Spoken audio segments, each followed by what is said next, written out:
I am so excited. And just in case you do not know why I'm excited, I am at 100K subscribers. Slow and an arduous task, very slow task. Slow, but I am finally there.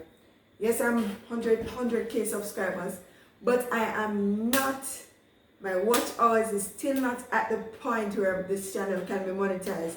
So, my day 1 subscribers, my day 199 subscribers, whoever you are, I'm just encouraging, I'm asking you, please just watch the videos to the end.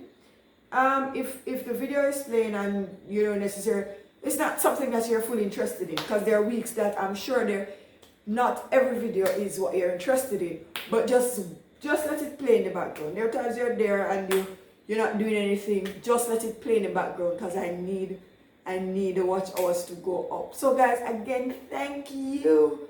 I appreciate you, my people. I couldn't have done this without you, my subscribers.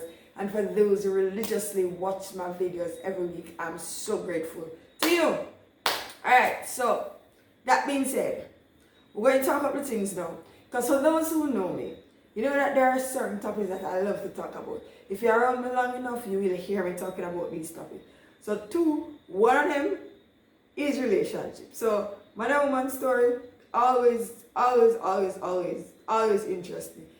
I just love to talk about relationships between males and females. How males and females relate. But that's another story, because you would have seen some of the videos that we've spoken about relationships. We soon get back to that topic another time. But the next thing, if you're around me long enough, you know I like to talk about money. You know I like to talk about money. I don't talk about the money from the perspective of greed or the perspective of grudging anybody or bad mind. I like to talk about money from the perspective of the abundance that exists. And I don't have a lack or a scarcity mindset. Right? So thinking about the abundance, I always think that if there are persons out there who are able to make money clean and good money, there I should be able to also.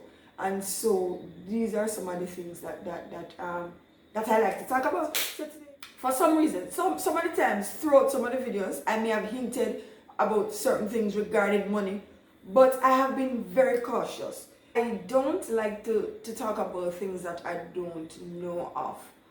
And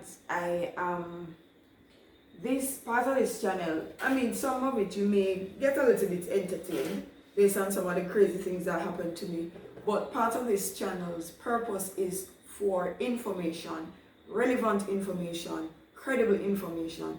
And so I am not a financial expert. I have made many money mistakes, and there are still lessons that I'm learning. And so I have shied away from really talking about money and kind of digging into it. But based on some conversations that I've had, and just I talk about it so much. And one of the last conversations, one of my friends just said, we were talking and I was sharing some stuff, and she said, well, this should be your next video. And I'm saying, all right, I'm waiting until I get expert. But you know what? I decided that there are some things that I do know and I have experienced and I have lived, and I can share, and it can make somebody's life better. So there are two things. Firstly, before I get into the factors, and just stick around, remember to subscribe, and remember, stick with me. Just stick with me to the end of the video. I promise you, you will not regret watching this video to the end, especially if you like money and you like talking about money.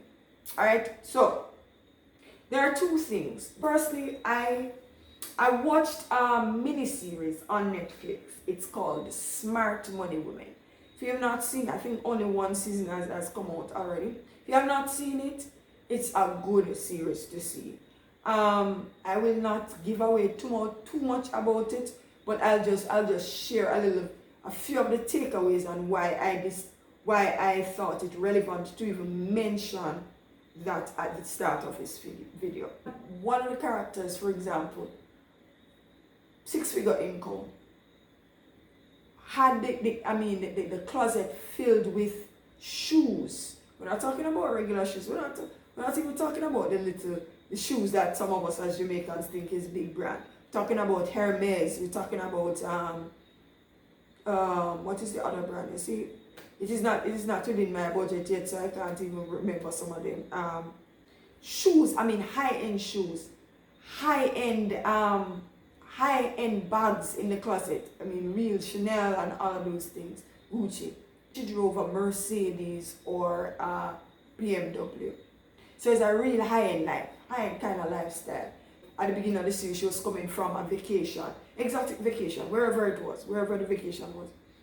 And on the surface, she looked, yeah man, real good, real life. But she is literally hiding from her landlord because she could not afford her rent.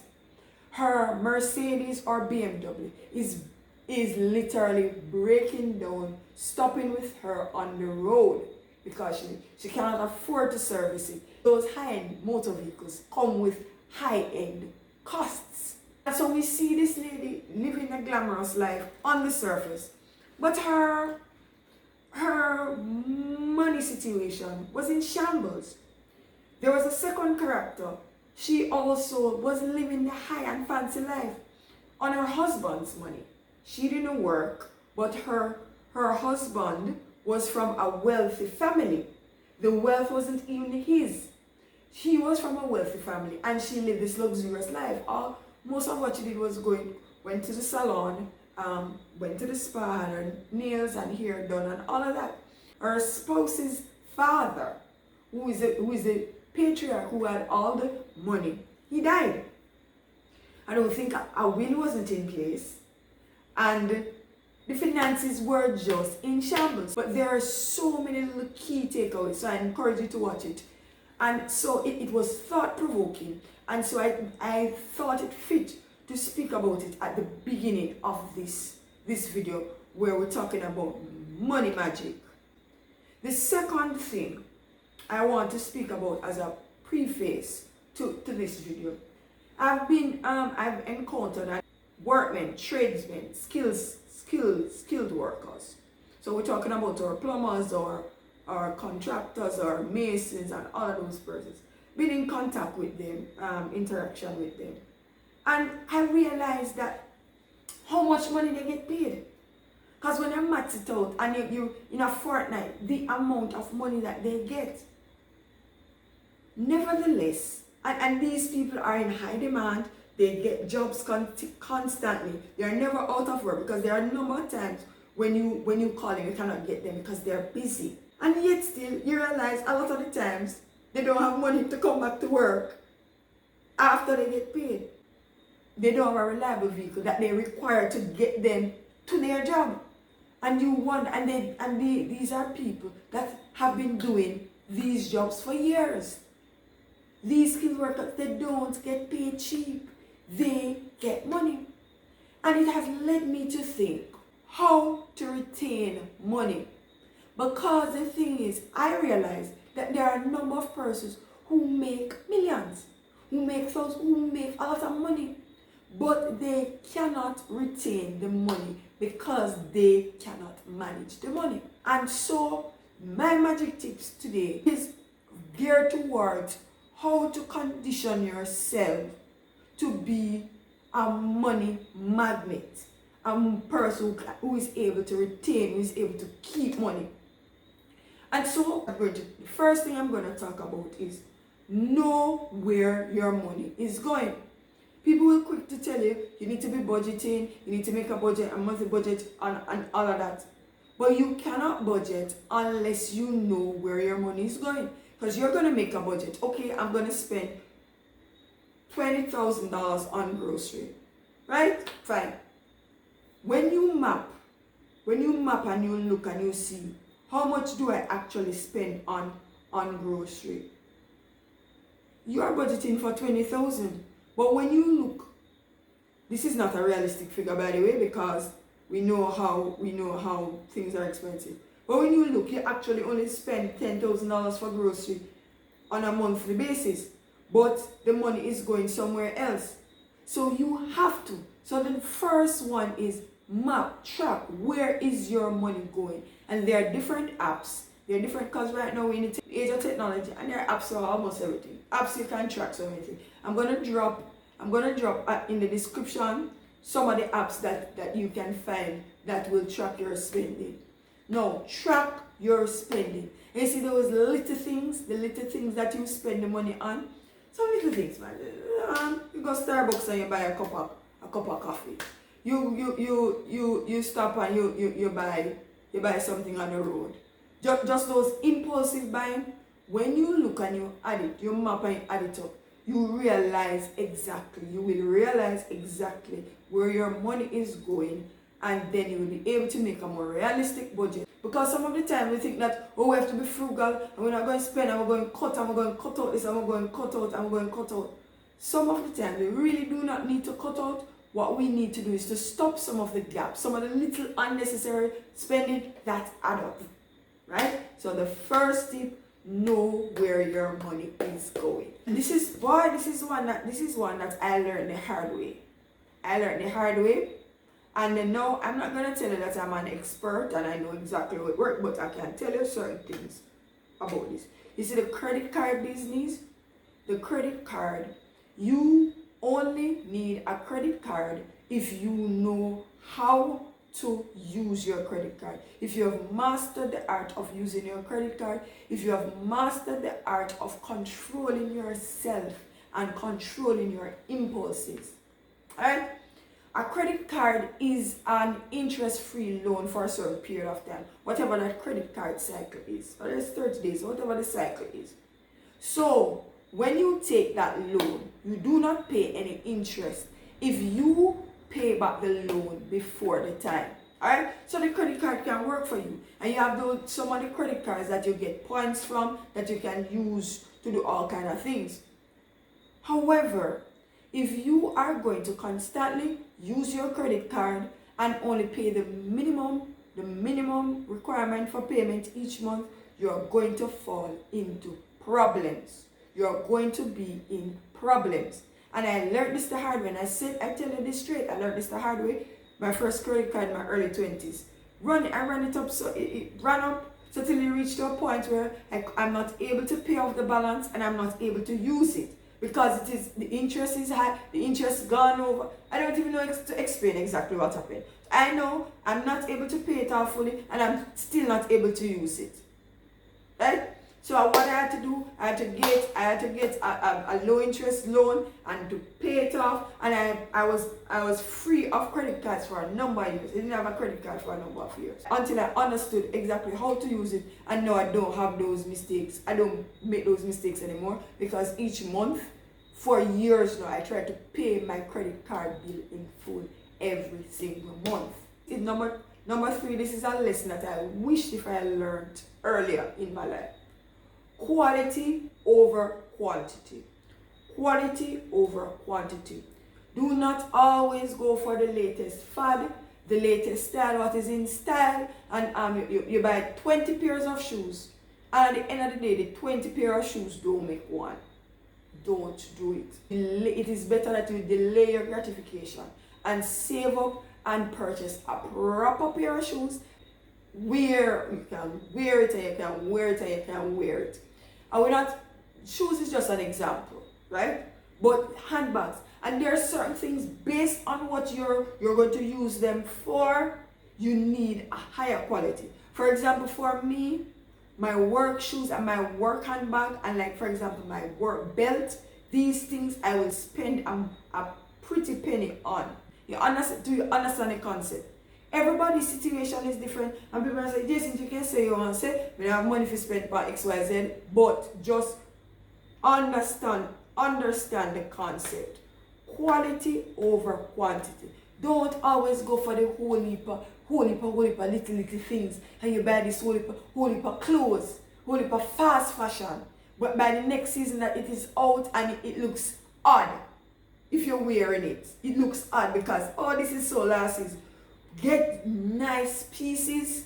Some of them might cost a penny. It's not everything going to be expensive. Some of them might cost a penny, but You get them and you don't have to change clothes or change your wardrobe that often, because they are standard pieces and they can go season to season, right? So it basically right now I may be making two different points. One, the quality over quantity.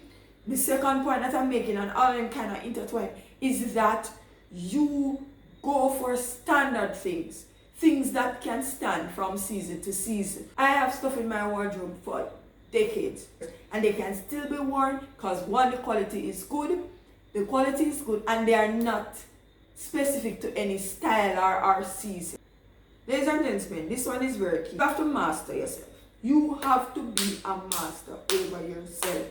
Master over your mind, master over your habits, master over the way you think. Sometimes even your script, the mental script that you've been fed as a child, you have to rewrite that script, because there are some persons you grow up with a scarcity mentality. You grow up with a hand-to-mouth mentality, and that is the only way you think that life can be lived, right? And so if you get $50,000 today, right? The first thing, you're not going to think, all right, I can spend this and make this 50 to 100. Oh, let me go buy this. And that's how a lot of persons think, right? It's not because they don't get money, it's because they are not able to keep it and spend the money and allow the money to stretch and to reach further. We talk about changing some of the script, right, that we have in our heads. Some people think, oh, live within your means, live within your means.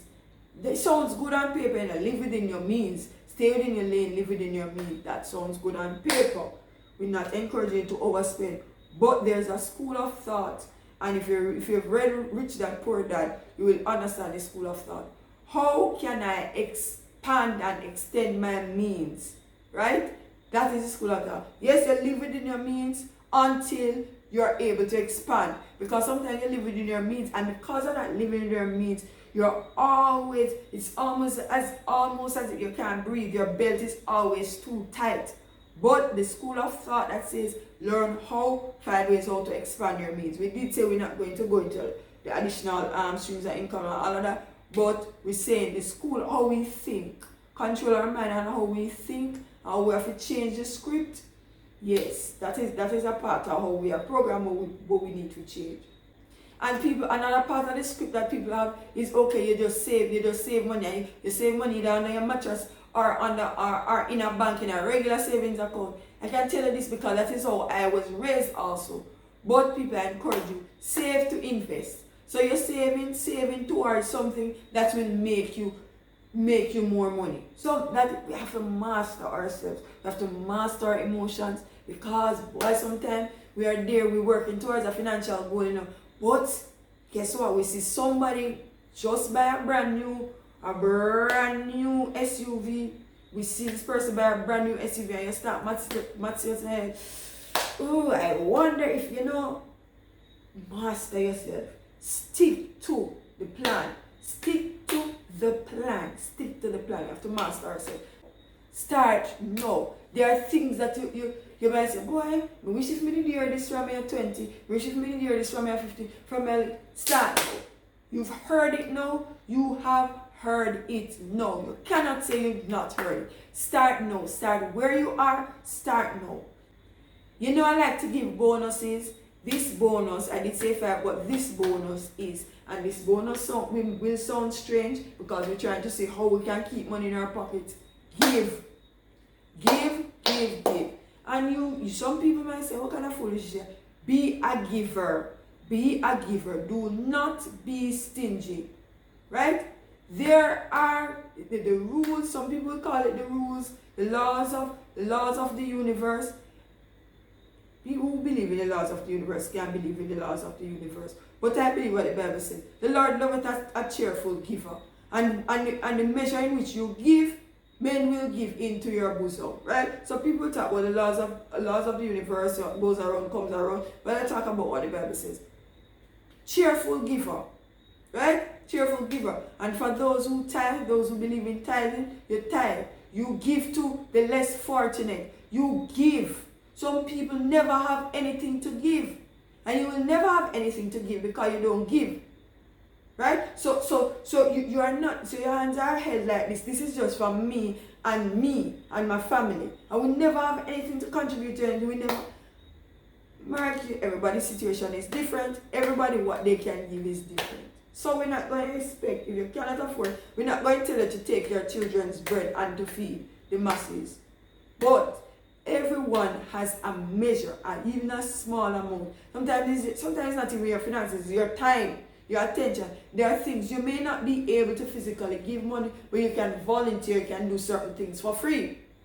Right? Because you can afford to pay the money, so you give for free. This rule, I personally can't tell you because it has worked for me. As I tell you, I don't like to talk things that I don't know. Giving. This is a way how you can retain. Because when you give and you realize that you open up an avenue that for abundance. You open up an avenue for abundance. The Lord sees that you are willing to give of your increase, and so He increases you so that you have more to give. And so I hope these 5 money magic tips have helped you. And people, please, you know me like when you share. You know me like if you have something, share with me. Tell me how it goes. Tell me additional tips. And so where we can venture, we can probably venture at another time when we get some more expert advice, or if we get an expert to join me to talk about how to make money, how to streams of income and all of that. But today we're not going there yet because, as I said, I still have stuff to learn and I don't want to share what I don't know. But these are some magic methods of keeping your money. Be magnet to the money, let the money stay with you. So again, guys, thank you for allowing me to reach 100K subscribers. And remember, just watch people. If you reach this far in the video, just write 100K in the chat because I want to see how many persons have stuck with me to the end. Right? 100K. Bye bye, guys.